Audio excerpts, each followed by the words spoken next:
Plastic road பத்தி நாம கேள்விப்பட்டிருப்போம். ஆனா, அது நம்ம தமிழ்நாட்டுல தான் முதல்ல போடப்பட்டதுன்னு உங்களுக்கு தெரியுமா?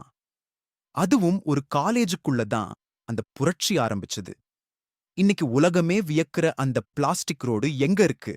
வாங்க பார்ப்போம்.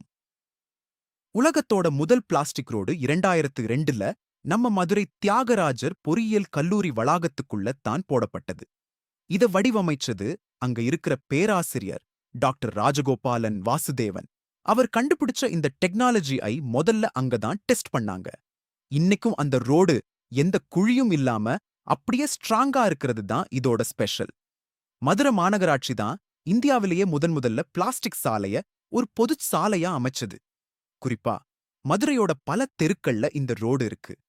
இதத் தொடர்ந்து சென்னை, ஜம்பூலிங்கம் தெரு போன்ற இடங்கள்ல 2005லயே பிளாஸ்டிக் ரோடு போட்டு அசத்தினாங்க.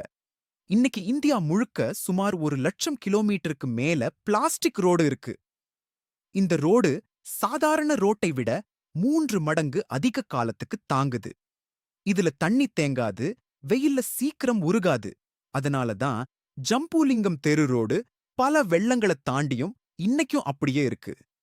நம்ம ஊர்ல குப்பையா இருக்கிற பிளாஸ்டிக்க வச்சே ஒரு உலகத்தரமான இன்ஃப்ராஸ்ட்ரக்சர் உருவாக்க முடியும்னு மதுரை காட்டியிருக்கு. மதுரையில ஆரம்பிச்ச இந்த டெக்னாலஜி இன்னைக்கு உலகம் முழுக்க பரவிக்கிட்டு இருக்கு. உங்க ஊர்லயும் பிளாஸ்டிக் ரோடு இருக்கா? கமெண்ட்ல சொல்லுங்க. இது உங்கள் அறிவு பிச்சை.